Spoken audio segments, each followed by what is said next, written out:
let's call this meeting to order. It is Wednesday, November the 19th at 5:30 in the evening. We're going to have closed session at 5:30, open it up for regular session at 6 o'clock, and we will begin with a roll call. Mr. Blades? Present. Mr. Rajaratnam? Present. Mr. Heyman? Present. Mr. Gorman? Present. 4 present. Mr. Endicott is absent. He's attending a LAFCO meeting. All right. We do have a quorum. We do have a quorum. So as the agenda is in front of you, gentlemen, if you're okay with it, can I have an approval of the agenda? Motion to approve. Second. We have a first and a second, and we're going to be doing roll call tonight, all night long, just so you're aware. Yep. Mr. Blades? Aye. Mr. Rajaratnam? Aye. Mr. Heyman? Aye. Mr. Gorman? Aye. 4 ayes, 1 absent, motion carries. We will now pull back into closed session. It's going to be conference with legal counsel for anticipated litigation, Government Code Section 54956.9C for 3 different cases. So, do you have anything else to say before we? Nope. Okay, thank you. We will come back out at 6 o'clock into regular session. Thank you. Into open session. I would like to begin with a Pledge of Allegiance. So if everybody could please stand and remain standing for the invocation.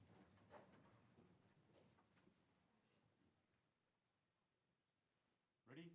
Begin. I pledge allegiance to the flag of the United States of America and to the republic for which it stands, one nation, under God, indivisible, with liberty and justice for all. Please join me in prayer if you would. Lord, thank you for giving us this day. Lord, thank you for this beautiful town where we live and cherish. Lord, as we observed Veterans Day on the 11th, Lord, I thank you for the sacrifice which the veterans have done for our country, Lord. Lord, bless those families. Lord, they have made this country the land of the free and the home of the brave. Lord, thank you for the sacrifice, and Lord, thank you for the bravery and their courage in fighting wars for our country and elsewhere in this world. Lord, as we going to enter into Thanksgiving season, Lord, I thank you for all the blessings which are given to us, and thank you the way you have blessed this community. Lord, bless each one of us here today as we discuss matters that are important to this community. Lord, give us your wisdom and guide us. In Jesus' precious name I pray. Amen. Amen.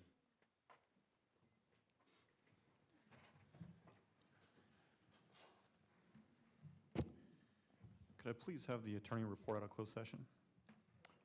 Thank you, Honorable Mayor, Council Member. 3 items were taken up in closed session. They're all dealt with potential litigation. No reportable actions were taken by the council in closed session. Thank you, sir. So now we're on to presentations, and we have the honor tonight to recognize somebody who I would say it's easy to classify them as a hero. I think that we're all going to come down, and we're going to, at the podium, I'm going to ask the police chief, I'm going to ask the fire department, please come up. And we want to make sure that we recognize somebody very special tonight. Council, would you join me down at the podium?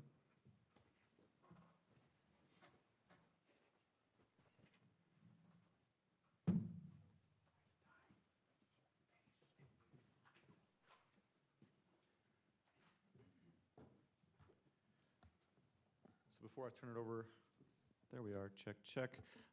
So before I turn it over to the chief, I wanted to say, Jace, thank you. Well, you better come up here. So everyone, this is Jace Swader, 9 years old. Right, so when I gotta be a little further from my text here. On November 3rd, 2025, they want to see your face, you're handsome. Jace here was on his way to school, walking, I think with a sibling? Friend? They were headed to their school here in town, and he came across a lady who was having a medical emergency. A lot of kids, I think, would run to the school, try to get somebody to call 911, but the school is still a bit ways away. So Jace had the wherewithal to immediately start flagging down traffic to try to get an adult to help them. And quickly was able to do so, flagged down an adult who pulled over, and what did you need them to do? Call 911. Call 911. And they did. So you would think that would be the end of it, you know, cool kid, walking to school, does the right thing. But Jace doesn't stop there. The lady is still on the ground having her medical emergency. She has cut her head. Jace lays down on the sidewalk with her and tells her everything's going to be okay and waits until our friends from the Kern County Fire and Liberty Ambulance show up. So that's like next level kindness. We need more people like Jace in our community. Would you agree? Yeah? So we are very proud of Jace, the police department and the fire department. I think our Liberty friends got busy. They were going to be here as well. But we really need good community members like Jace, and he's a great example of what to do in case of an emergency to be a hero in our community. So let's give a big round of applause for Jace. All right. Say something. Yeah. JC, feel free to make any speech you want. You can say anything right now. The mic's yours. Like how much you appreciate your parents and your teachers teaching you smart things. I'd like to give a thank you to my parents and my family who took their time to come down here, and my teacher who teaches me.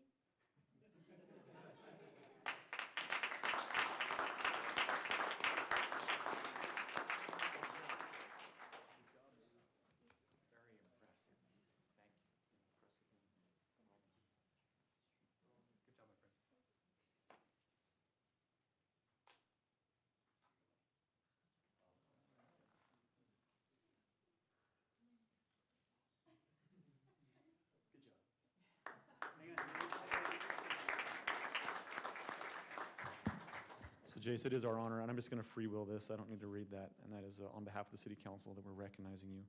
And I hope that you are and remain an inspiration to this community. Thank you so much.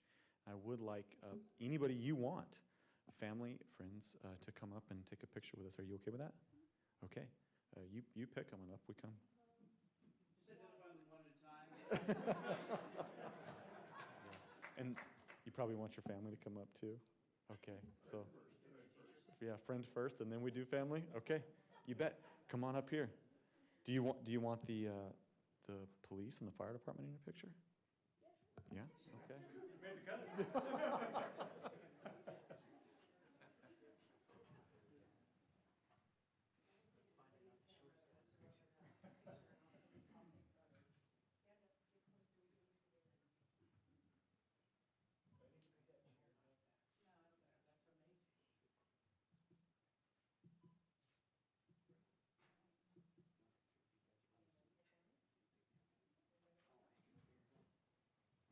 Okay, all right.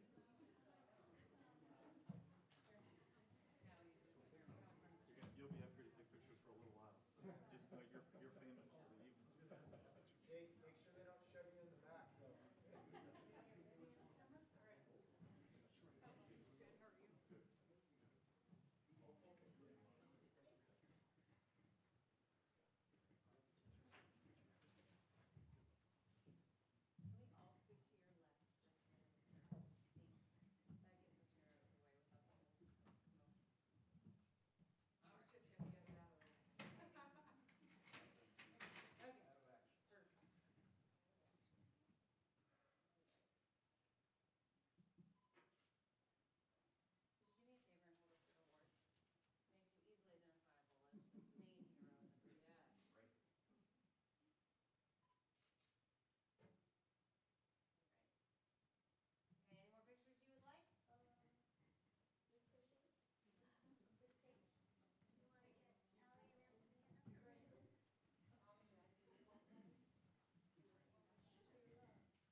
Mom and Dad, well done. Well done.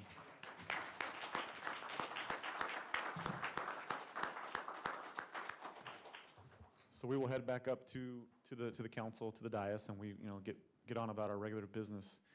But Jace, we all can't, as an entire community, it's okay. When you're famous, you gotta spin in circles. I understand. I just want to say, on behalf of the entire community, how much we truly appreciate what you did and what you symbolize. That sort of action, especially for somebody at your age, it deserves to be noticed and awarded. And I hope that Mom and Daddy gets ice cream or something. I don't know. Okay. Thank you for being you, and I think you're an inspiration to us all.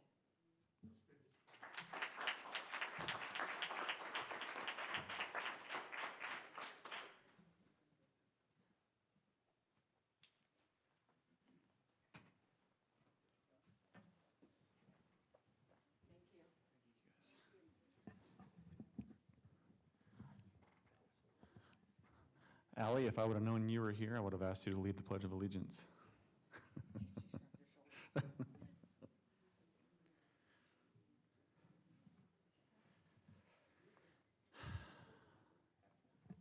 That was a real, true blessing. That was awesome.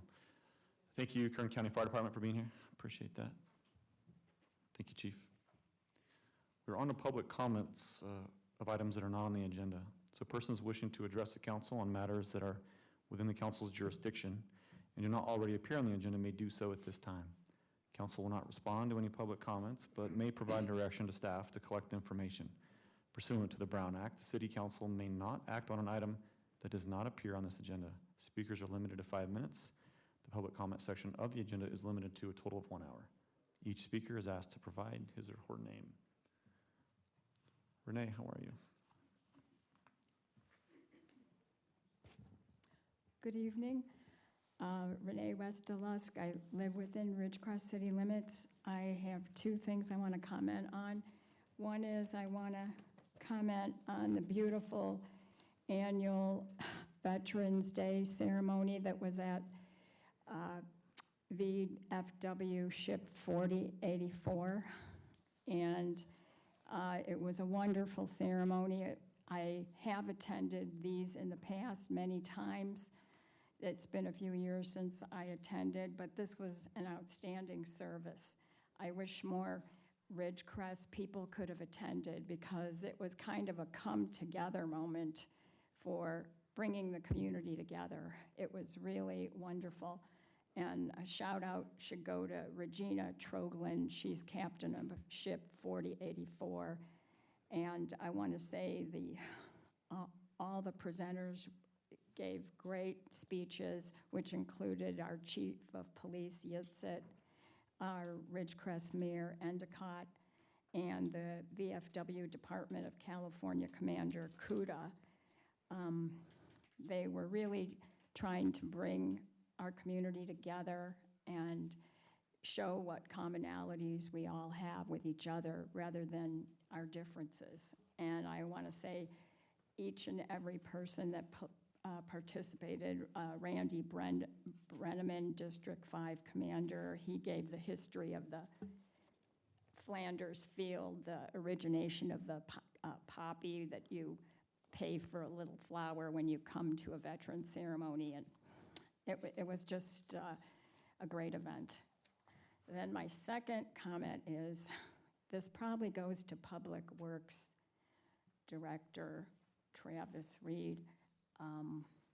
There's a turn signal going east on Ridgecrest Boulevard. You're trying to make a left going east at the intersection of Norma and Ridgecrest Boulevard. And that turn signal doesn't work. I've been stuck several times going through like 3 cycles, and it doesn't change.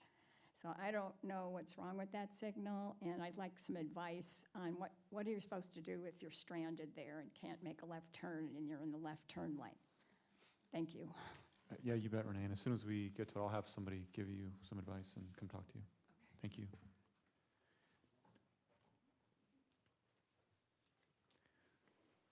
Hey, how are you?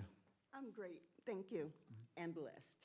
My name is Eddie Edwards, and this is my first shout-out for our 2026 Martin Luther King program that will be held on January the 19th here at the Kerr-McGee Center. Thank you, City of Ridgecrest, for donating that for us this time. The event is scheduled for January the 19th, starting at 11:30 here, like I said, at the Kerr-McGee Center. The program will consist of personal testimonies on the topic of the impact of Dr. King's legacy on the civil rights movement and the country. So we have multiple individuals giving personal testimonies, and one of the speakers will include our State Senator Shannon Grove. Thanks, Eddie. So mark your calendar. Yes, ma'am. We have any other public comment on the floor? Mr. Bruin. Who knows? Maybe I'm up to no good. Eric Bruin, 208 Barbara Avenue.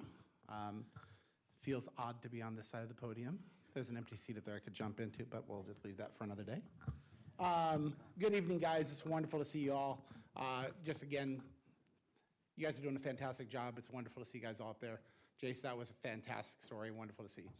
I have a small gift that I'm just dropping off, one of a few others that may be arriving. Once again, just want to commend the city on the tree lighting ceremony and the incredible Christmas display that we do. As everyone may have known, I had supported the display for many, many years in getting it up and running, and I just thought it was appropriate to make sure that there were a few more additional pieces for this year, and I know that Jen had her office invaded today, perhaps, by a few things, and so I want one additional because every kid needs to see Bluey, and so we can add a Bluey to the display and a couple other things to continue it. This is all from Desert Valleys Federal Credit Union, not from myself. We're proud to continue to support this community and everything it does, and we hope to see everyone at the tree lighting. It's an incredible family event and something that really brings this community together. Thank you. Yeah, no, thank you, Eric. The tree lighting is, Friday, December 5th. Thank you. I had it in my notes. Get that in there. Friday, December the 5th, from 5 to 10. 5 to 9. It's from 5 to 9. Right, sorry, 5 to 9. Not that the city staff won't be there till 10. We're still working probably. I'm sorry, please go ahead. Yeah, I Okay, didn't- I'm just getting started. There's 2 packets, sorry. They're huge. Just, on either side or something. Sorry, I didn't have like a stapler that could do phone books. So. Go ahead.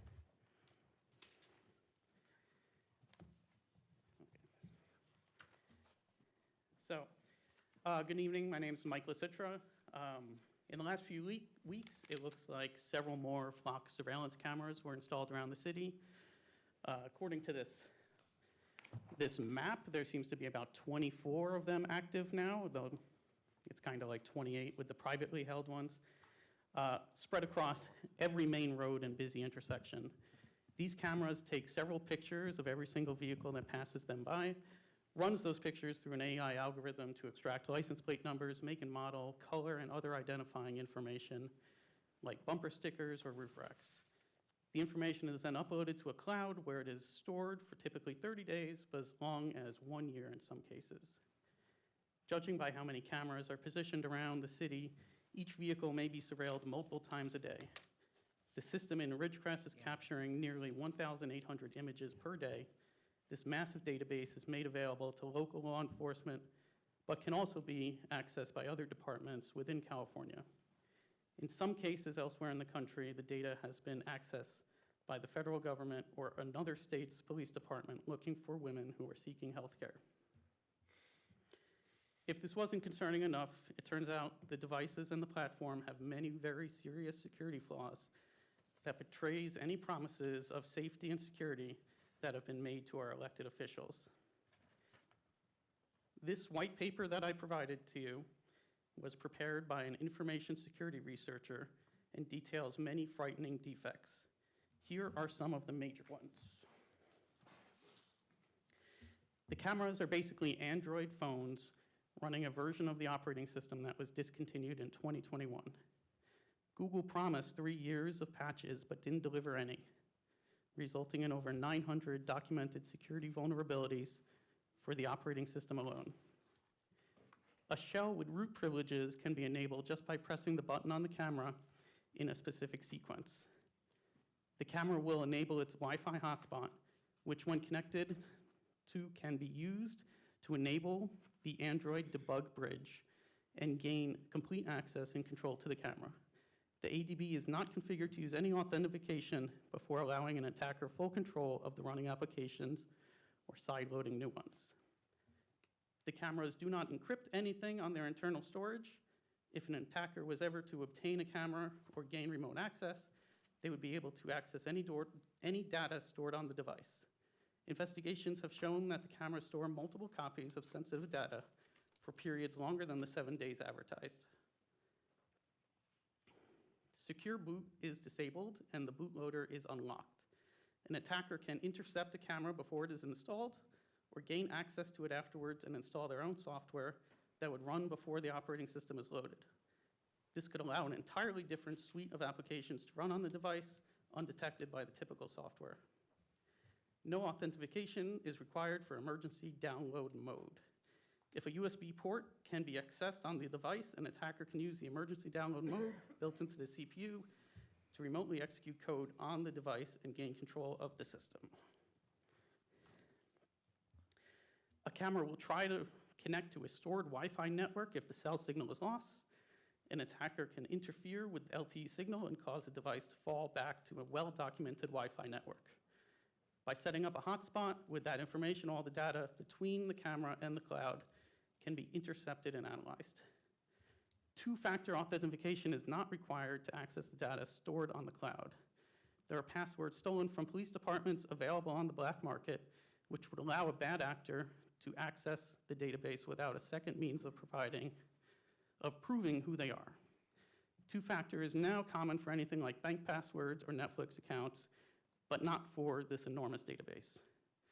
For a community with an above-average sensitivity to information security, these issues seem absolutely unforgivable. Not only are you tracking people who do not want to be tracked, it does not look like anyone can be sure the data is only being used for its intended purpose.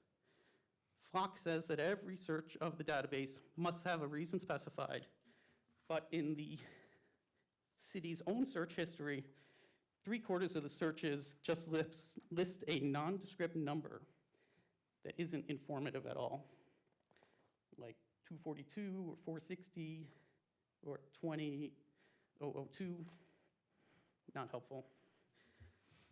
I encourage the council to read this white paper by GAINSEC and look into the many other deficiencies of the system. Councils across the country are taking a step back and suspending their systems to reevaluate the risks. It is not too late to right a wrong and bring this issue back to the people. Thanks. Thank you. Any other public comment on the floor?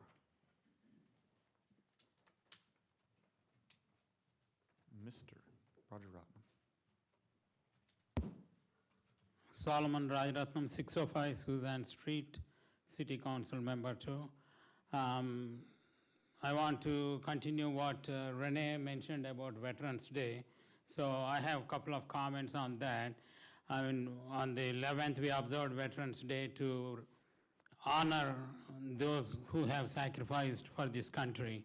Now, the history of United States is rich with the deeds that were performed by local Ridgecrest residents who served on the armed forces with great honor and dignity.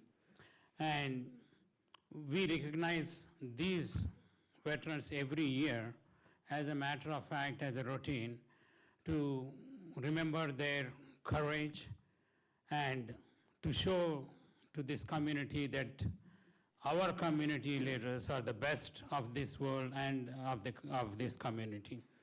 And because of these veterans, America is the land of the free and the home of the brave. I mean, there is nothing nobler than trying to sacrifice your life for your country. And this country would remain the land of the free only so long as there are brave people in this country like our veterans. So I have a heart for veterans. So on this Monday, I was thinking about and reading about the various ceremonies that went on in Ridgecrest and other places. And I was thinking that sometimes we do not recognize the sacrifice which they do for our country. I mean, we have freedom because of them. I have freedom because of them. It means a lot to me because I'm a naturalized citizen from a different country. I know what freedom is. So I experienced that when I came here. So, I mean, I'm not a veteran, but I'm a son of a veteran, probably, because my dad fought with in Royal Air Force. He was a pilot. And during the World War time, when British was ruled by India was ruled by British. So I know what it is to be a veteran and the sacrifice they make. So again, I was thinking about the different people I came across in my life, the veterans. Then it suddenly dawned on me that our city council has 4 veterans sitting on the city council. I am not a veteran. Mr. Blades was a veteran. Mr. Heyman, veteran. Skip Goldman, veteran, and Mayor Endicott, veteran. Am I right? Yes. All 4 of you are veterans. So I thought it is appropriate for me to recognize you and honor you today for the service which you have made to this country. So if you don't mind, I request you to come forward to the podium, all 3 of you.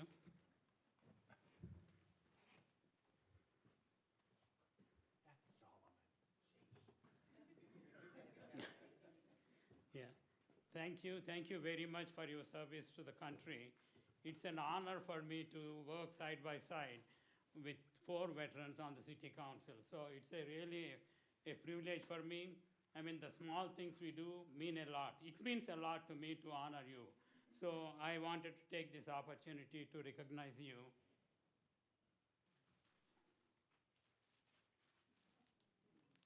Thank you for your service.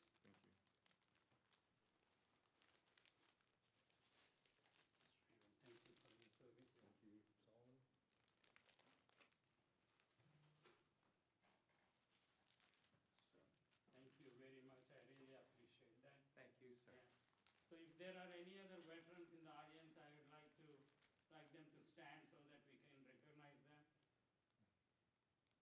Nobody else?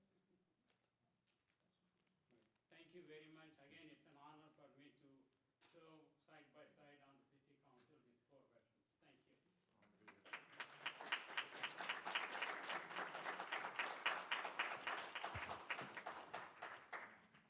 I just want to say thank you, Solomon. That was a very special moment, and it's an honor to sit with you on the city council. And you do come from a military background, and we appreciate greatly what you just did tonight. No bigger class act than Solomon Rajaratnam. Thank you, sir.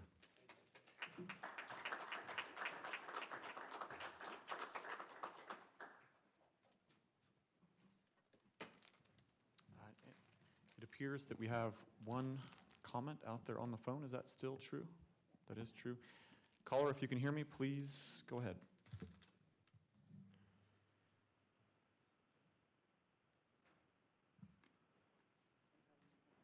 Yep, caller, please go ahead. Hello, my name is Mike Sanat. I wanted to talk about an article that I read this week that I've posted on Roadrunner, and it's by Charles Hugh Smith, who's a philosopher, social philosopher, and financial observer. And it's titled "What We've Lost." And I'll read the bullet points. And what we've lost are the foundations of a healthy standard of living and quality of life. And the reason I'm bringing this up is because of the recent election, Prop 50 in California. Now you live in a one-party nation state, controlled entirely by Democrats. And it's very sad, being a native Californian, for me to see what's happened in California.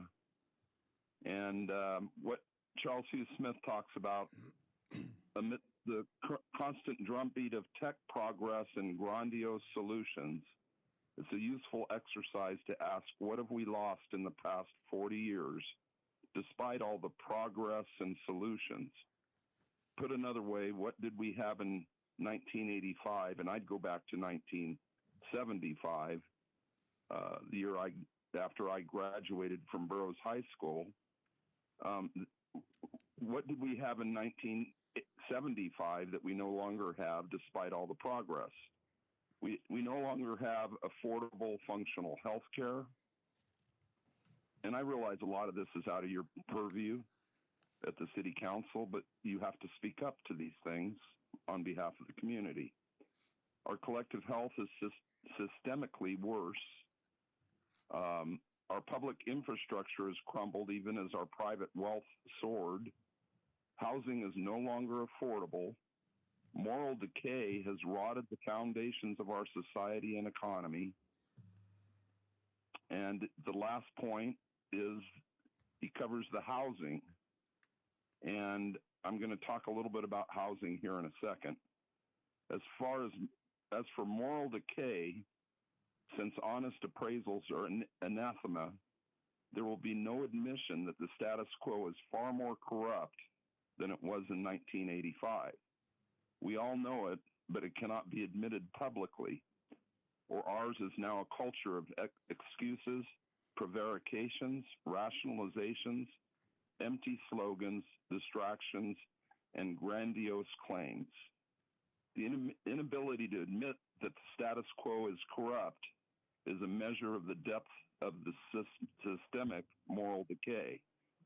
What we've lost are the foundations of a healthy standard of living and quality of life. Now, you're doing two things you're going to discuss tonight, and I'm not going to bring them up until the time comes, the Groundwater Authority and the pool. You know where I stand on the pool, well, I should say, you know where I stand on the Groundwater Authority, and I'll talk about that then. But the housing problem is probably the biggest problem that Gen Z is going to have to deal with. I can't imagine graduating from college, competing against a bunch of H-1B or student visas and H-1B visas, having a large student debt, and then trying to go buy a house. And we've reached a point in time where interest rates will not go lower. We've had a 40-year decline in interest rates. We've had a massive bubble in real estate since the financial crisis. So we've piled $38 trillion in debt onto our backs, and now there's going to be changes. There have to be changes. Our monetary system is on the verge of, let's say, implosion. The dollar is threatened as the reserve currency. So what I'm going to, okay, I'll stop. I was going to make a suggestion, but I'll wait until the Groundwater Authority. Thank you. Thank you. And I understand there's one more caller on the line. So caller, if you can hear me, please go ahead.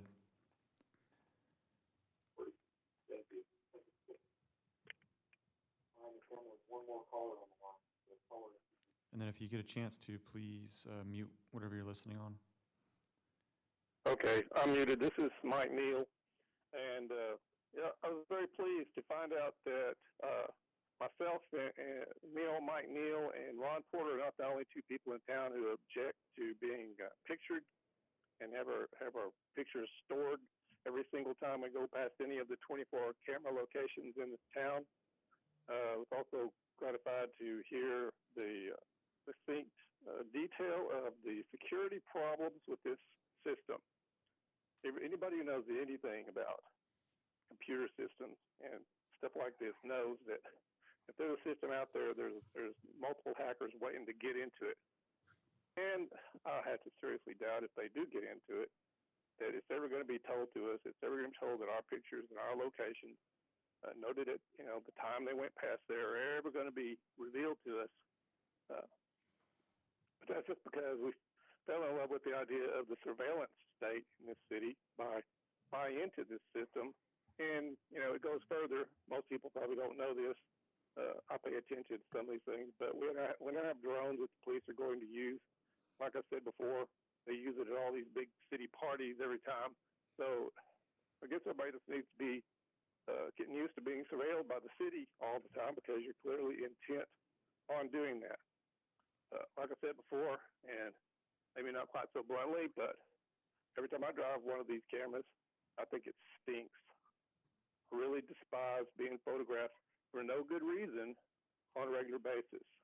And that's what happens thousands and thousands of times every single day.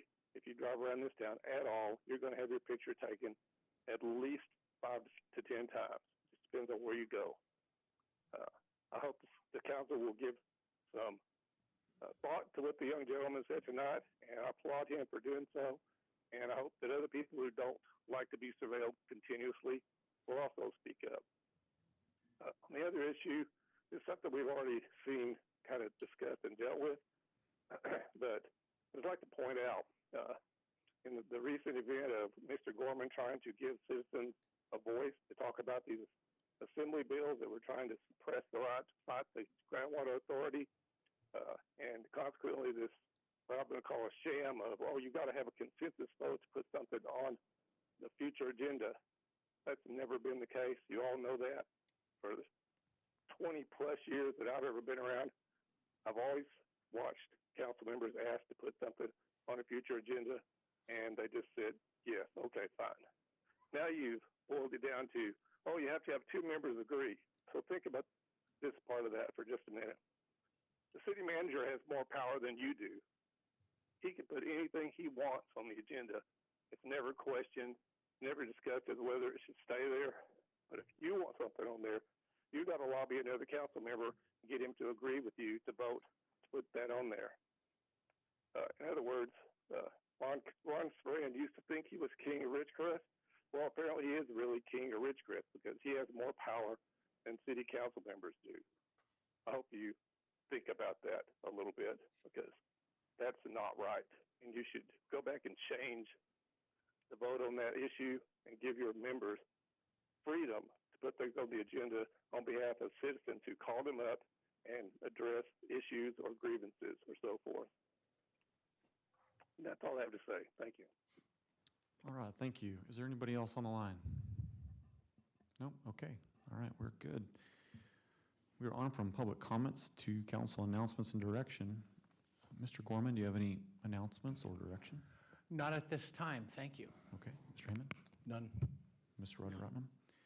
The one thing I would ask is that Travis or Terry or even Chief, could one of you talk to Renee, please, about her issue? Okay, thank you so much. The Chief will get with you, Renee. We're on to the consent calendar. All items listed on consent are considered to be routine and non-controversial by city staff. Constant items may be, it's like I forgot how to talk overnight. No, it's all me. This is me. Consent items may be approved by one motion if no member of the council or audience wishes to comment or ask questions. If comment or discussion is desired by anyone, the item will be removed from the consent calendar and will be considered in listed sequence with an opportunity for any member of the public to address the city council concerning the item before action is taken. There are 2 consent items and they are listed on the posted agenda. Number 1, we've got the draft minutes. Number 2, a resolution from the City of Ridgecrest City Council approving additional appropriations in the annual budget for the purchase of 1 battery electric transit van utilizing funds apportioned for the Low Carbon Transit Operations Program in an amount not to exceed $127,183.62. Does any member of the council wish to have an item pulled? Nope. Does any member of the public wish to have an item pulled? Okay, seeing none, hearing none, can I get can I have a motion, please? Motion to approve. Second. Roll call vote. Mr. Blades? Aye. Mr. Rajaratnam? Aye. Mr. Heyman? Aye. Mr. Gorman? Aye. 4 ayes, 1 absent, motion carries. Okay, we're on discussion action items. Thank you, Chief. I appreciate that.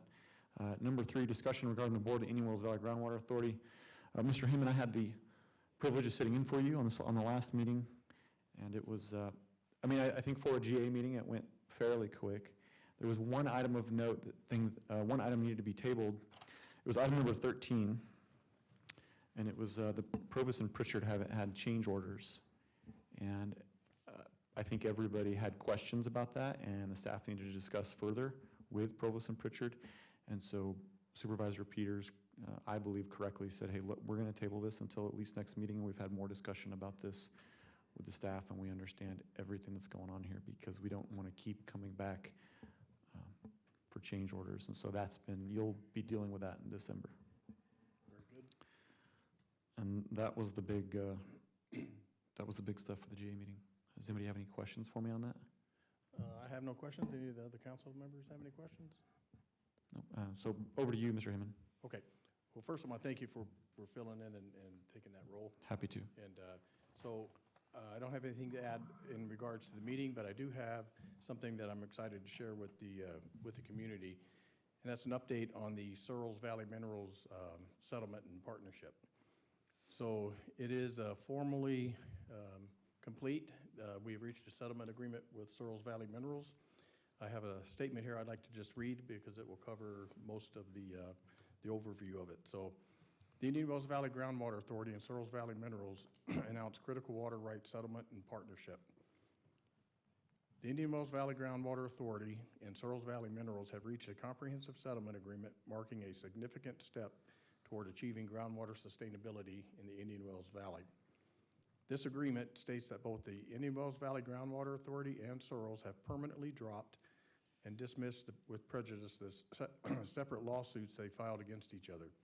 While the main comprehensive water rights lawsuit continues, Searles has agreed not to challenge the scientific and technical findings of the Valley's mandated groundwater sustainability plan and will instead work with the GA to implement the plan. Just as importantly, the settlement secures Searles' support for the region's long-term water management efforts through agreements on where and how the company will acquire water for its operations, as well as outlining guarantees for any water rights it may obtain through adjudication. We are very pleased to work in partnership with Searles Valley Minerals to achieve a sustainable water future, not just for Searles, but for all residents of the valley and Trona. This outcome places the Indian Wells Valley Water District on an island as the sole challenger to the sustainable yield that was developed out of sound science at the request of the Navy.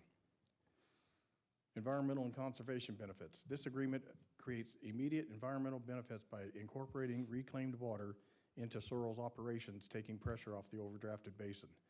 The City of Ridgecrest and Searles will work to develop a project that will allow Searles to stop pumping roughly 2,000 acre-feet per year of drinking quality groundwater from the basin currently being used for industrial processes.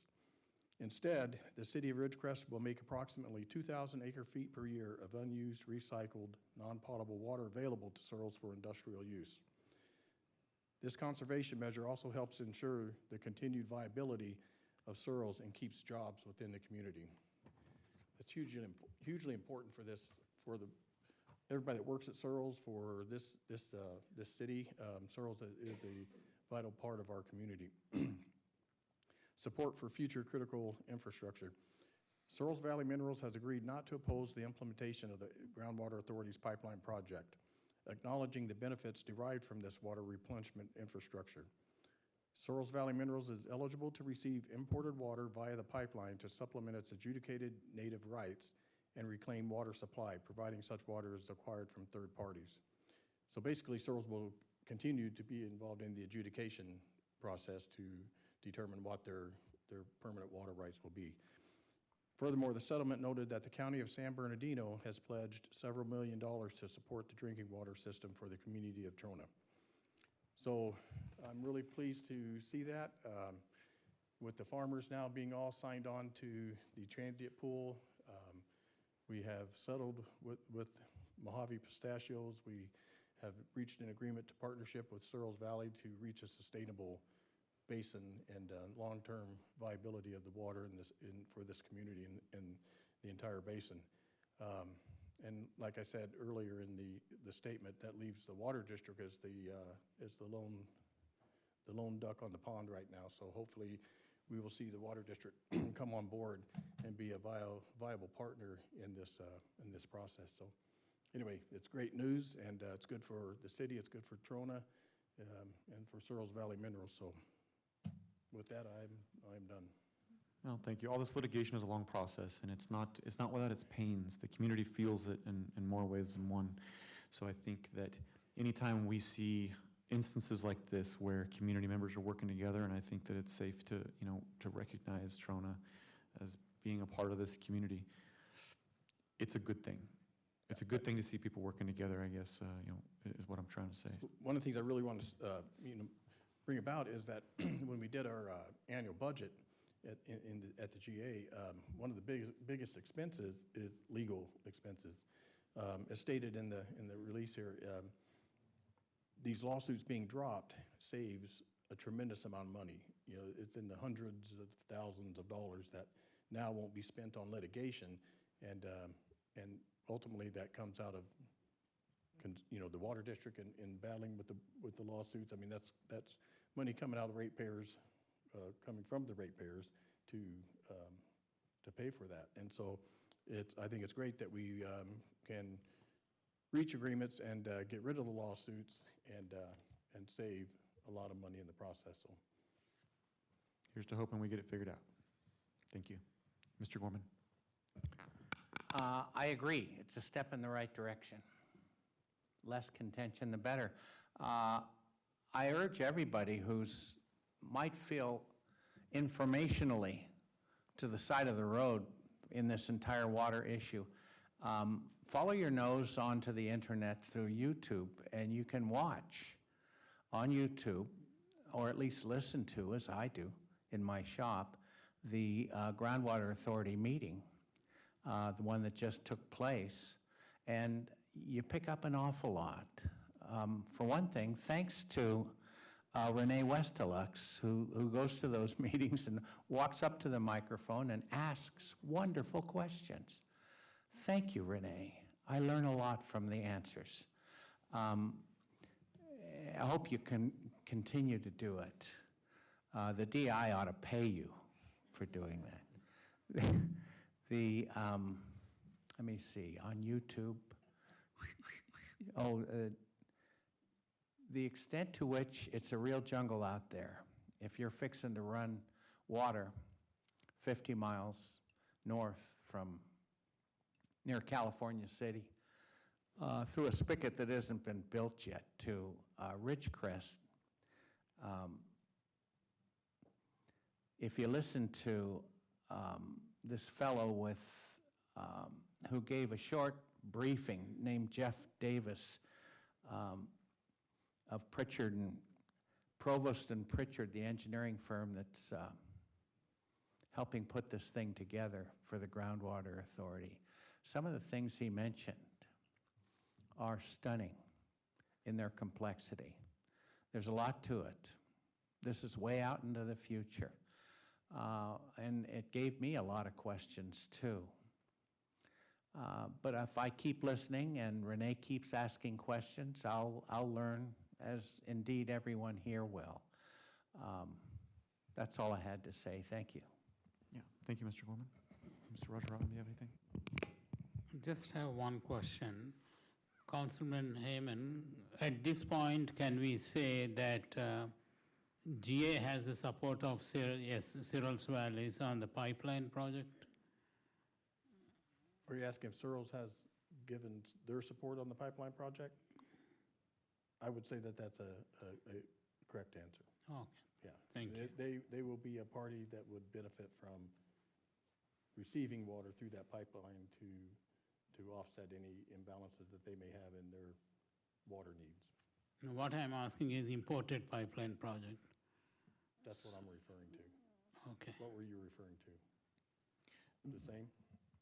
Yeah, he was referring to the same, just making sure that Cyril's, like, I mean, I know we cannot speak, right, we're not the GA up here, but we can certainly say, especially from your press release, that it looks like the Cyril's Valley is supporting the pipeline.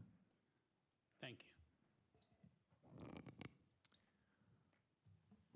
you. Are there any public comments on the floor? Renee, thanks for being here. I just have, Renee West-Delusk, I just have a question of Mr. Heyman. Will the press release you just read us be published in the Daily Independent? Because the article that appeared in Friday's paper, to me, was very inadequate. It didn't explain all the details you put in. Yes, this will go out. Okay, thank you. Any other comments on the floor? Okay, I see that we have one on the phone. Caller, if you can hear me, please go ahead.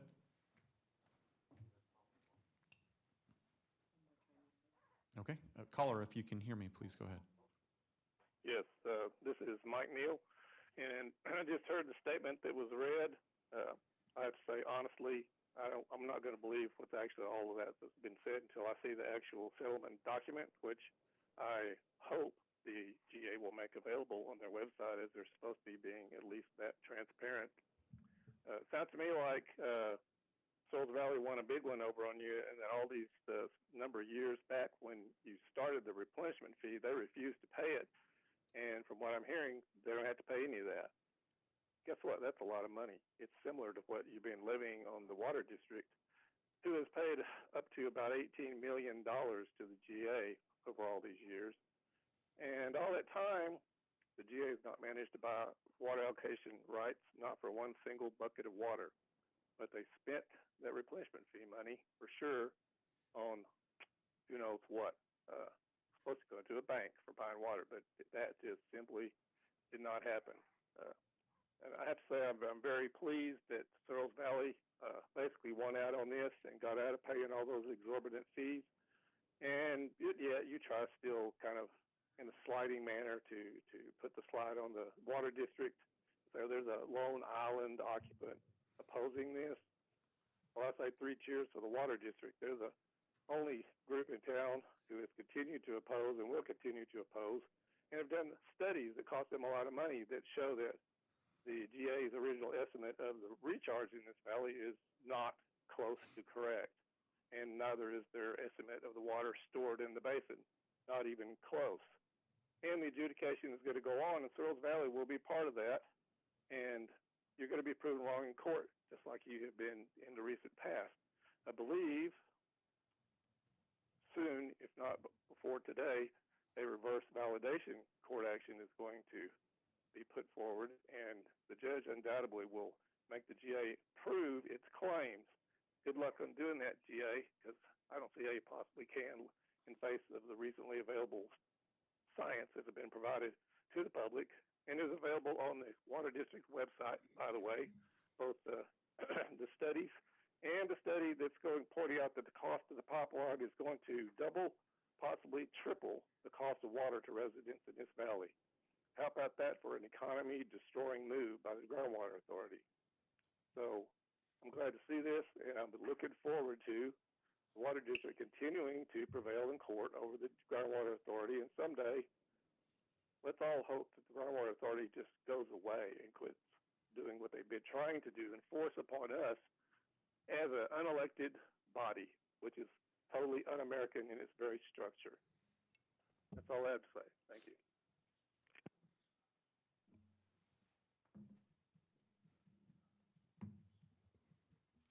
We have one more caller. Caller, go ahead.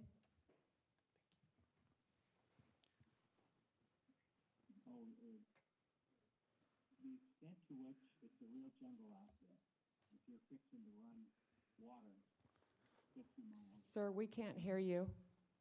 Oh, I didn't know you had me on. I'm sorry. Am I on right now? Yes, go ahead. Yep, you're on. Go ahead. Okay. To a spigot that isn't. I think that's great. You got the Searles Valley settlement. It only really settles the replenishment fee, and I guess they're not going to challenge the science, but they will continue to protect their water rights in the adjudication. I'd like to see the settlement agreement before I rely on Councilman Heyman.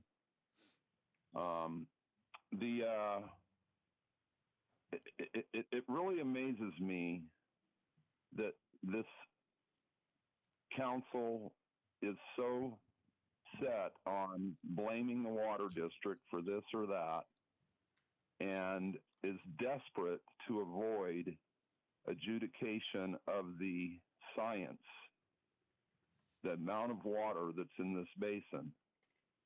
And if you knew how lucky the Indian Wells Valley is to have a huge underground reservoir of water to draw from, you would be jumping up and down if you were really honest. You don't need a pipeline. You don't need to be a hostage to the state of California and the State Water Project and AVEC, and you certainly can't afford a $400 million pipeline. If you want to ruin the quality of life or any potential for quality of life in the Indian Wells Valley, then you'll proceed forward with this ridiculous pipeline. There's an agenda behind this pipeline that I don't understand. I understand that Mayor Brune and Mayor Peggy want growth. They want to see Ridgecrest grow. Well, Ridgecrest is not going to grow. The Navy is not going to grow. In fact, the Navy may shrink, and they should. They could probably do with 25% less personnel on that base. So you're not. Oh, and you're not going to get any more Hollywood filming. Hollywood is dead. So, and there's no reason to be promoting tourism in Ridgecrest. So Ridgecrest is going to be lucky to hold on to the population that it has. And the only thing that you're going to do by bringing in this water pipeline is diminish the quality of life and increase the cost of living for the people that are staying there. So you should take a step back. And I understand you don't want to have to deal with the science. You're doing everything you can to avoid having a judge determine what the actual science says is not what the Groundwater Authority came up with. It was rigged from the beginning to put the valley into a severe overdraft. So you better really think hard about this, because some of you are young enough that you're going to have to live there and live long enough to see the consequences of this decision. So I don't know what else to say to you. It's just sad what you're doing to this town, and it's sad what the state is doing to the people of California with this SGMA, which is causing more damage than a few wells running dry and some subsidence in the San Joaquin Valley. It's going to result in the fallowing of 1/4 of the agriculture in the San Joaquin Valley. So there's another agenda behind this, and it's not good. It's not good for the people. It's not good for property owners, and it's not good for your quality of life. So better think twice. Have a nice day. Thank you. Any other public comments on the phone? And anybody else out on the floor? No? Okay. Anything else? All right. Okay.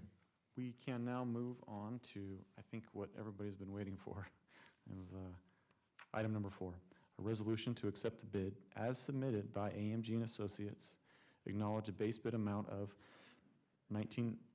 19,587,000, with selected alternates deducted for a total contract amount of 19,122,000. Allocate Measure P funds for the contract amount and up to 278,000 for a construction contingency, for a maximum total of up to 19,400,000. Award a contract to AMG and Associates Inc. for the construction of the Sergeant John Penny Pool Memorial Pool Complex. Authorize the city manager to execute a contract with AMG and Associates in content and format approved by the city attorney and city manager. Mr. Roberts, I think this is where you take it away. All right. For the pool complex, we had a bid opening in October. There were 3 bidders. AMG and Associates Incorporated was the lowest bidder, apparently lowest bidder. The staff, Wildan, who helped us with the bidding process, and Flewelling and Moody, who did the design, reviewed the bids. Everybody recommends awarding to that lowest bidder, AMG and Associates. We included in the bid some alternates that we could delete to reduce cost if the cost came in high. It did.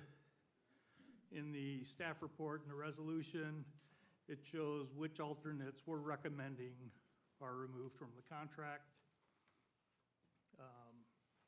The other alternates are also listed in there that we did not choose to accept. So basically, we would like to award the pool contract to AMG and Associates. We would use Measure P funds and open for questions or comments. Yeah, thank you, Mr. Roberts, and I think we're going to have a lot of questions, so you guys just get settled in. And I'm gonna bring this back to the council first and pass this over to Mr. Gorman, if you're ready to go first. Thank you, and congratulations to you, sir, and everybody on getting at this point of the new Sergeant Penny Pool. I've been holding my breath now for over 3 years waiting to get here. It's great. I'm eager to be able to answer coherently the question that'll be coming at me. When are we going to break ground? When will construction begin? When will some big trucks lumber out there on Warner Street and start making a fuss? When? Okay, after award, we'll set a firm date with the contractor. We're hoping to have a groundbreaking in December to start. Real work would probably take place after the new year. Thank you. Next month? Yes. Before Christmas? Hopefully, yes. Again, once the contract's awarded, we'll set a firm date with the contractor. Thank you. I understood when this process first started, I heard some charming ideas about having a non-flock-like camera or two mounted so it can oversee the construction area and take a picture or two every so often, so that a time-lapse sequence all the way to the end of construction would show. Who would know if that still is going to happen? I don't know of a permanent camera, but it's simple enough to make sure the person stands in the same place every week. You know, take that picture every week and put them all together. Yeah, we were planning on putting a camera up to be able to document the growth of the build of the pool. That's still in play. I thank you. I probably have other questions as more information comes out, but I'll pass from that point. Thank you. Thank you, sir. Mr. Heyman. I just have a question on, as far as the bidder, AMG, and their history on building pools and projects of this nature, and what their past history is like. They have built other pool complexes for other cities, other communities. Successful. Again, the review, it was us, Wildan, and Flewelling Moody. They've been successful doing this type of work. Okay. And then on the alternate and removal, so it's a crosswalk. If I can, real quick, Terry, would you mind pulling the microphone closer to you? You got a little bit of length there. Yeah. These are very important answers. Valuable. Sorry, hey, Mr. Hammond. No, that's good. So the alternates that were deducted, are those items that we could still put in at a later date? Yeah, these are our recommendations to the council. It can be adjusted prior to award. Also, option to add them back in during contract, but it's simple, I think, simpler before award. If I was going to ask the same question, and I think it's important that we consider that, because those are all things that we presented to the community, things that I think we should have in there, but we can anchor down on it. Yeah, I can answer that further. What staff is bringing to you is a project that's within our budget. Also, that's included in here is about $800,000 worth of solar work that needs to be done also. That will be contracted out later during the 18-month build process. So what we've done is we've got about $20 million that we can put towards the project. We're recommending that it comes in at 19.1 with the reduction of these items. That will give us a little bit of space for equipment as well as the solar project. Now, council does have the ability, it's your decision, to add one or more of these items back in. Okay. But these are the ones that we thought were the most crucial for the project, for it to be a viable, community project, to be something that we can then have the public enjoy and really not by reducing much. Okay. Because I like the idea of that. So with the three alternates that were priced but not accepted for the award, those are going to continue to be in the build, right? Like the covered outdoor area in lieu of the community room. Okay, so clarify, yeah, that second one listed, we will get a community room instead of just a covered area, the way we are recommending it. Yeah, the only things that have been removed are the Hawk pedestrian crosswalk, which we feel that we can get through a grant prior to the end of construction. The other is the removal of the outdoor area adjacent between the new pool and the senior center, and then a covered trellis on the entryway, and then tile work on the inside of the building. Okay.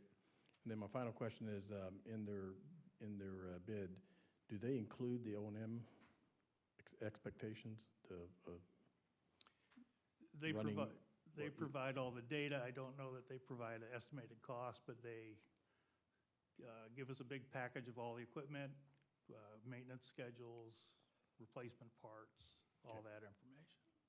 Yeah, if you're referring to the O&M, we have set aside funding in the P budget that we believe is a good estimate for what we believe the subsidized cost will be to the city to run the pool.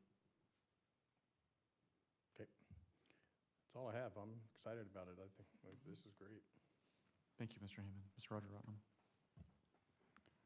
Question for Finance Director. Yeah.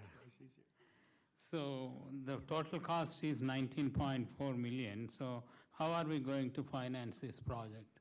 Because the bonds, COP is like 14 million, I think, right?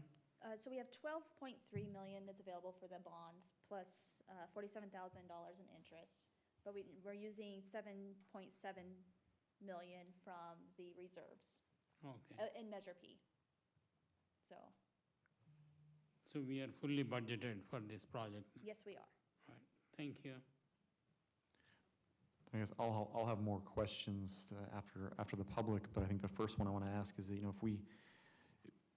you said, Mr. Strand, that we could possibly, it's never a sure thing, go after grants for the Hawk signal. Yeah, correct. I believe Mr. Reed can answer that question a little more affirmatively than I can. Good evening, Council. So as you guys are aware, we've gone out for multiple highway safety improvement grants. In the recent years, since I have been here, we have been successful on 7 out of 8 applications.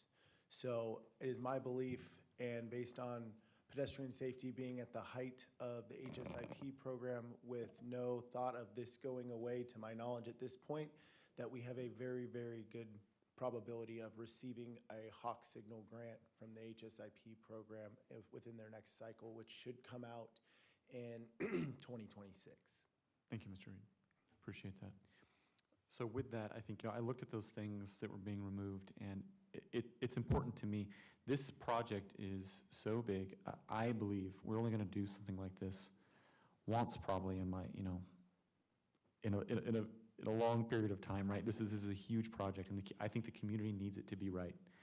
You guys are going to do it right, and everything you have in the budget is great, and I appreciate what you did, which is come in within Measure P, within budget, just like the community asked, right? That's why Measure P was voted on, and that's why we're here. We wouldn't be here without Measure P and all the work that went into that, and so thank you for bringing that to us. I guess what I'm saying, what I'm proposing to the rest of the city council, is I think that those other items, not the Hawk Signal, should be put back in, and I think we might have to dip into general fund for that, but that seems like a reasonable request to me. And so I give that back to you guys, and maybe we can bring that back to discussion after we hear from the public. What do you think? Is that fair? Yeah, let's have a discussion. Thank you. So over to the public. Anybody on the floor have anything to? Mr. Bruin, you have anything to say about the pool? This is your project. There you go. Eric Bruin, 208. Oop, yeah. I'm sure the comments will be interesting after this, but that'll be fun. I can't say enough. We started the crusade for the pool back in 2020, really even all the way back in 2019 after the earthquakes made the retrofit of Petty Pool impossible. A lot of people don't understand that the city had to make the decision in 2017 to close the pool. They made that decision based on finances.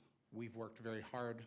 The previous councils worked very, very hard, night and day through those terms to ensure that we had the finances to do this, and more importantly, that the community really wanted this. And the community resoundingly said they did through Measure P, approved this, and has been waiting anxiously for this to come. So as a citizen, I can't express even enough words to say how proud I am to see us at this day finally. In fact, I'm at a loss for words, and that's a hard thing for me to be. I don't mark it down the calendar. Is that the truth? And the bottom line is, I understand for everyone out there who says the price is too high, or nobody's going to use it, or this is that. All that's bullshit. I'm sorry. If we are going to build a community that is going to be built on families and built on futures, then we have to have something for our kids to have for this future. We are a desert community. It was a shame when we lost the pool, but we have worked together as a community to ensure that we have the finances and the resources and the revenue streams in place to support this.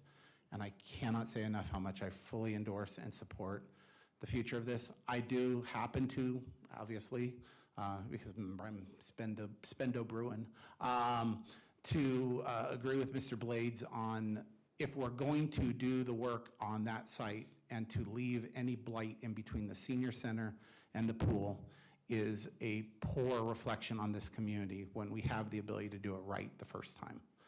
That would be the key one that I would obviously point out.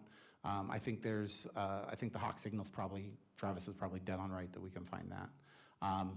But more importantly is if we're going to do this, as Mr. Blades said, this is a once in our generation type project, like same as the wastewater is going to be.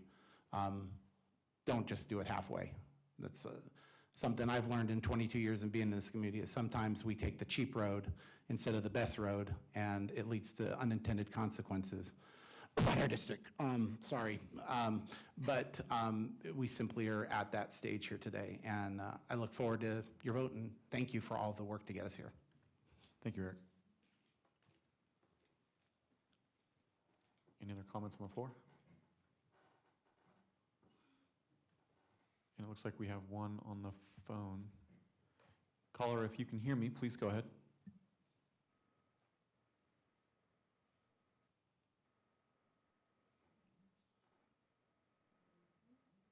Caller, if you can hear me, please go ahead.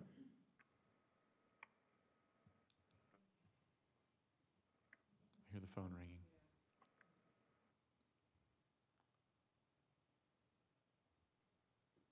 Caller, if you can hear me, please go ahead.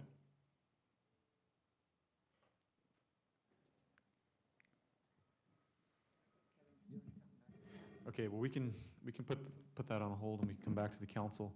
Is there any further discussion? I think that I have at least one more item I wanted to ask Kelly and Terry. But anything else? In regards to the alternates that were removed? Yes, sir. So I think there was a few things. So Hawk, that makes sense. Thank you, Travis, for updating us on that. There was also the outdoor area adjacent to the senior center. There's a trellis cover walkway, and there's some interior finishes, it looks like, that were removed. And I think the trellis covered walkway, I mean, is important. If we need to finish the interior, do we want to go into more detail on that? I don't think we have to. I think that we need to finish this job the way it's supposed to. Yeah, But I agree. I'm open. And how long is that roughly, the trellised walkway? Halfway. Yeah, it's over 100 feet. It's pretty long. So if it's not trellised, it's an area that people will be walking on in the hot sun and concrete. Correct. Barefoot. Yep. Yeah. So And- I personally would like to see these things added back on. Yeah, okay. Yeah, and I think it's, I'm with Eric Bruin on, I'd rather see it done right. We're into it at this amount. That's in the big picture, I think that they're needed items, and I think we should look at putting them back on. Thank you. Mr. Gorman, you have anything? I agree. I perked up when Eric mentioned that area between the north side of the pool and the senior center is, quote, blighted. That made me, I wish we were putting pictures up and we're hearing in a little more detail of each of these items, but I agree, especially in that area between the pool and the senior center. We'll dig deep to make that pretty. Mr. Rajarami. Suppose if we go full-fledged without making any deductions, so can we find that 460,000 anywhere because we are getting more money by way of Measure P, right? We can either find it in Measure P or we can take it from the general fund. Our general fund is currently in a place where we could, if we need to, we can fund it out of that also. I promised council I'd bring them what I thought was a balanced project. I guess that some of these things were gonna come back, but that's council's choice, and I tend to agree that we can bring it back. So. Okay, thank you. Yeah, and thank you for that. I think it's important. The community needs to see that staff is going the extra mile to do that and be responsible. So thank you for doing that. Looks like the caller came back in. Caller, if you can hear me, please go ahead.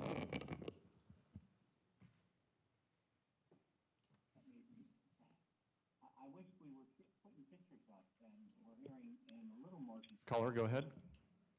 Hello, my name's Mike Senat, and I just thought I'd put this on the record. If I recall, Measure P was sold as a number of things. It was sold to retain the firehouse, an extra firehouse, because Kern County was going to charge extra for the fire services. And it didn't really overwhelmingly pass. I think the vote was 55% to 45%. 4,600 people voted yes, and 3,700 voted no. And if I recall, the price tag of the pool was thrown around before Measure P was passed. It was to be $9 million. And then shortly after Measure P passed, it became $14 million. And now you're looking at a $20 million pool. And I don't know, but that's very misleading to sell something that's a part of a 1% general sales tax that is intended to cover firehouse and a pool And yeah, you got your firehouse, and you're going to get a pool, and yeah, Ridgecrest should have a pool. I think everybody agrees on that. It's the way you went about it, and I would be upset if I voted in good faith for a $9 million pool. And just a FYI, in a town that I'm now a resident of, they have an almost identical issue with the community pool. They want to rebuild their old pool, and some people want to build a new pool at a new location, and so they put it up as a bond just this last election, and it was a $16 million bond that go on the property taxes, and it went down 75% no.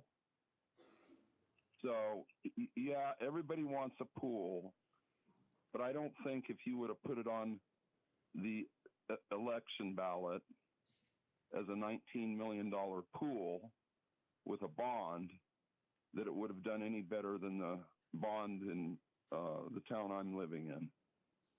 So, you know, it's another example of you should think twice about the pipeline, and you should think twice about the pool. And you know, I hate to throw a wet blanket on your pool party, but you know, you can live with it. I'm sure you can pay for it, but it's just an example of the kind of stuff, and I call it corruption.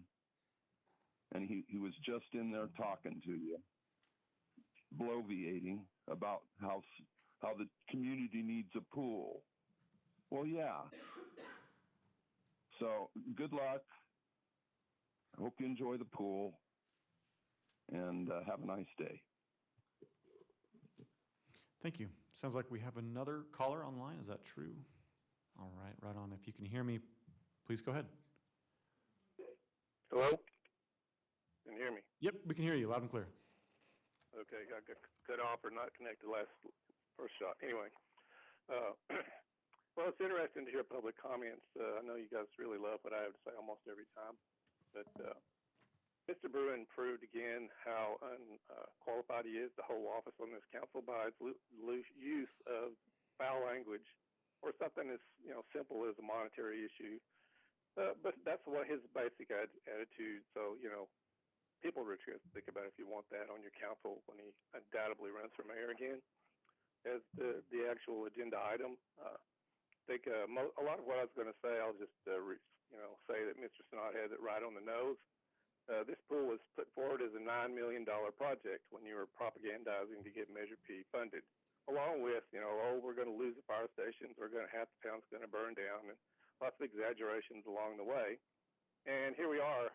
Simply because you've added one word to the description, which is complex. Now we have a pool complex, an entirely different beast from what was presented to the public when you're asking us to vote to tax ourselves some more. And now it's $19, almost $20 million. Well, it's still not being given full information. Number one, how are we going to staff and maintain this pool, and what is the cost of that going to be? That may have been put forward in the past, but it certainly should have been part of this presentation. And how long do we need to keep Measure P going to pay for this pool?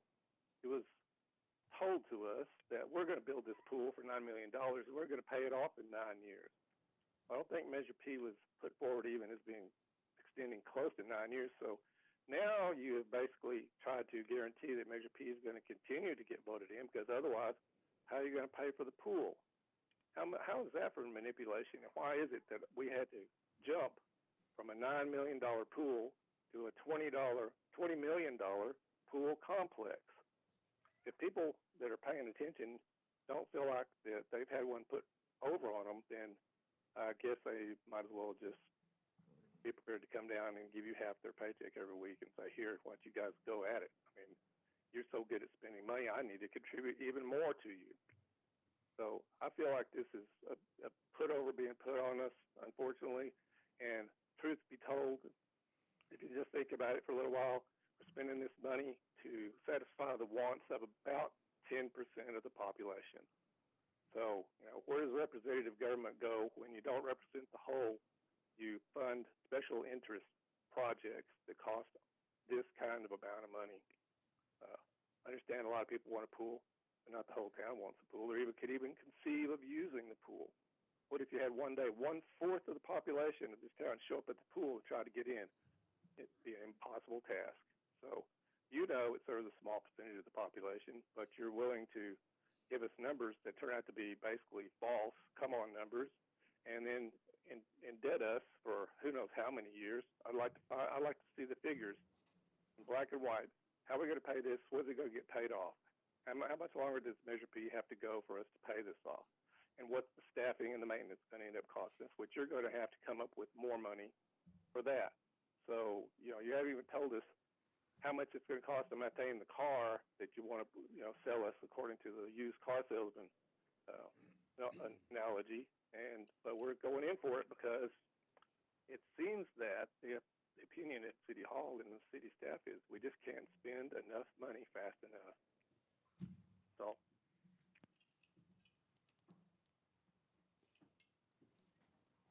Oh, all right. Well, thank you, Mr. Neal. I am proud of this community because I can tell you that when I first got on the council, there were discussions, even running. There was discussions when I was appointed by the public to me. Hey, when are we going to get another pool? And it was not a few people. It was a lot of people. It was a lot of very concerned. I got to say that some of the biggest folks that came at me really hard were mothers. I had a lot of moms come to me and say, "Hey, what are you doing?" Like, there's some moms in the audience, and moms don't play. Right? They take no quarter, and they had no problem saying, "What are you doing to put stuff back in this town to make sure that my kids are going to learn to swim?" Moms of high school students say, "Why don't my kids have a place to practice?" I'm proud of this community for stepping up and making this investment. And granted, Measure P does go for several other things, and all of those things are transparent. Fire contract, right, that we have to have the fire department. You're very appreciated, sir. Yeah, right. We have those police positions, right, that we've seen how the police department has done a pretty good job of getting their hand around Ridgecrest and doing everything they can to keep this place safe. So thank you, Chief. And we've seen that we've gotten events going to increase the quality of life. And so I'm proud of the public for trusting us to make the investment, and I'm proud of the council for moving out and taking that direction. I think the last question I had was the contingency. Do you think that contingency is enough? Yeah, it's reasonable. A lot of times on a project like this, the cost is, when you're like the demo of an old facility, you run into asbestos, lead paint, those come up. This is clean ground now to build on, so. Yeah, Mr. Gorman. Quick question, I just got this from my first wife. She asks, when's the completion date? Are you going to stick your neck out and give us a completion date? Summer or fall of '27. Say again, please. It's an 18-month contract, so we Okay, should be that's, hopefully open by the summer '27. Yeah. And I said Okay. fall for the buffer. Sure, summer '27. Hear that, Denise? I thank you. Are there any questions, any other questions from the public? Anything else from the council? Sir? So we are firm on 19.4, is that what we are going with? I think that we are firm, and at least sounds like we had direction to add a few of the other optional items back in. And if you're okay with that, Solomon? So they'll bring back this again, or? I don't think we need to bring it back again. I think that we, I guess, over to It is up Martin. to the council today if you choose to add those items that were alternates, that were removed by staff in the staff report. The resolution will get adjusted accordingly, and the approval will reflect whatever the council decides to do. So for example, if the outdoor area adjacent to the senior center and the trellis-covered walkway are added back into the contract, the amount will increase by $277,000, and your approval of a contract will be in that amount, and the resolution will get adjusted accordingly. And will it state that part comes out of general fund, and we'll have that clarity? Yes. That's not my department. Kelly, does that make sense? We should have enough money in Measure P to do this. We shouldn't have to pull from Measure. Use your microphone, please, Kelly. Oh, sorry. We have enough money in Measure P right now with the bond and the reserves to put those back in without having to pull it from general fund, as long as we don't add more than the initial amount. Okay, so I put forth to my fellow council members that we do remove those hawk signals, especially if we can go out for a grant, those portions, but the rest of the items we add back in. How do you feel about that? Putting them back in? Mhm. Yeah, I'm all for it. Okay, well, with that, then I would like make a motion to approve with the amendments. Unless you have something else. for Just to be Martin. clear, which items are we putting back in? Everything except the hawk? or- Everything and except the five. hawk. Mhm. Okay, thank you. Alternatives 2, 3, and 5, as they're listed on the staff report, Right. correct? Yeah. Thank you. Correct. And I second it. Did you already make a motion? Nope, Yep, we need the motion. I'll second it. I'm sorry, who made the first part of the motion? Thank you. So we have a motion on the floor, so Mr. Heyman, sorry, Mr. Blades, I was thinking of him. Mr. Blades, Aye. Mr. Rajaratnam. Aye. Mr. Heyman, Aye. Mr. Gorman, Aye. 4 ayes, 1 absent, motion carries.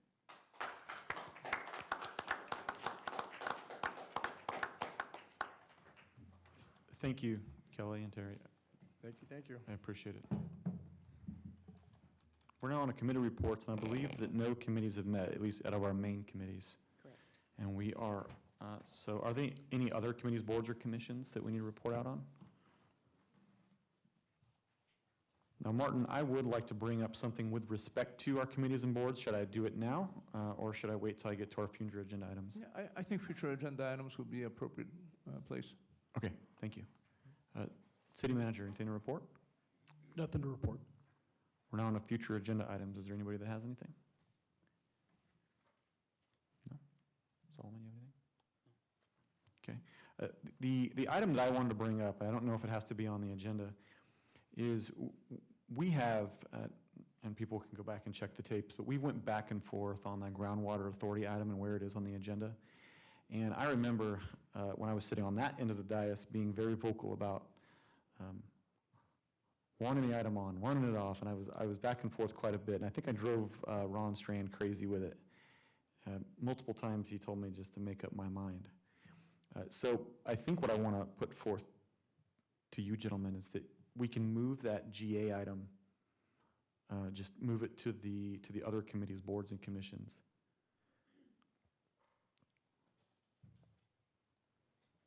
Yeah, Mr. So what you're asking is whether or not you have support to agendize discussion of moving that? We can, well, I guess I'm asking two different things. Do we even need to agendize it, number one?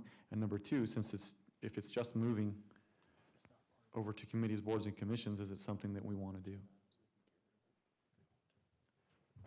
So the way I understand your question is removing it as a discussion item, but adding it to, just like we list these committee reports, we would list the IWVGA there, and if there was a meeting, it would say report from the meeting down there, rather than being a discussion item up top. Correct. That's all we're trying to do. Yeah, okay. Council, open to your comments. Moving it like that would still allow for attendant discussion around the issues that come up, right? The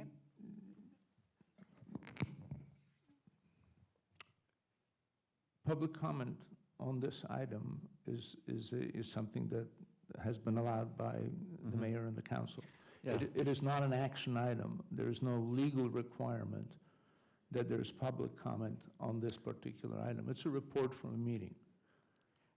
So just like on our committee meetings, we really don't take public comment on the committee meetings. Reports from the committee meetings at the end of the calendar and agenda. I think that is the direction that, at least as I understand, the change would take. Yes, sir, that's the change I'm saying. It's not that people can't come up during public comment and say something if they would like to say it. This is just a bit of housekeeping.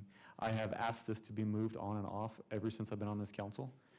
I just got done serving in Scott's place last week, so I came here thinking it made more sense for it to just be one more thing that we report out on. We are not the groundwater authority. There are often times when we probably say too much, right? But I do believe we should be reporting back to the public and to each other on what happens. So that's my opinion, and over to you, gentlemen. I would suggest to continue the same way so that public can come and comment on that. Sure, that's fair. I'm leaning towards leaving it as it is, especially since we're easing into a process of mediation between the Water District and the Groundwater Authority. Perhaps this is an item that may peripherally come up. On the discussion for the Groundwater Authority. See, that's, again, the GA is not us. And we pretty routinely ask Scott to come up here and, he's basically giving a committee report as a discussion item every time. You're okay with that? Yeah, I'm okay with it. I mean, in all honesty, the people that come, that give comment have perfect opportunity to give comment at a GA meeting. I mean, that's the bottom line. I mean, it's a rehash of something that already has occurred. I'm not against public comment at all. Nope. But I think if you truly are engaged, you come to a GA meeting and you address the GA board and you ask questions or you make your comments. So it's just, I mean, I've ridden in this seat and rode it out for 7 years. I mean, I really don't care if we leave it or put it at the end. Are we going to have public comment if it's under a committee? Not normally if it's a committee. I mean, that's the bottom line here. Sure. And so, I mean, I'm perfectly okay with that.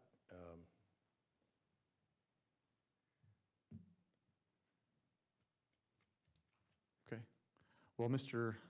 Endicott is not here to say his piece, so what we can do Let's at least. is we wait until he's back and see what he thinks. But I wanted to raise it to your attention while I could on the agenda. I thought it was an item that, it's a matter of housekeeping to me. There's no reason to rehash another board's when people could be going to the GA to make the comments. Right. Yeah. So, okay, we can move on to mayor and council comments. So, Mr. Gorman, do you have anything? I listened with interest, public comment early in the meeting about flock. I do share the commenter's concern about flock security. If there are grand holes, as there might be, I'd like someone on this end to be looking seriously at what holes actually exist and to be dealing with the flock company, whoever that is, at sealing those holes and assuring us that somebody can't reach up with a USB plug and override things or hack the system. I worry about that. The extent to which we tend to sit mute after a general comment comes up early in the meeting suggests that there's no interest.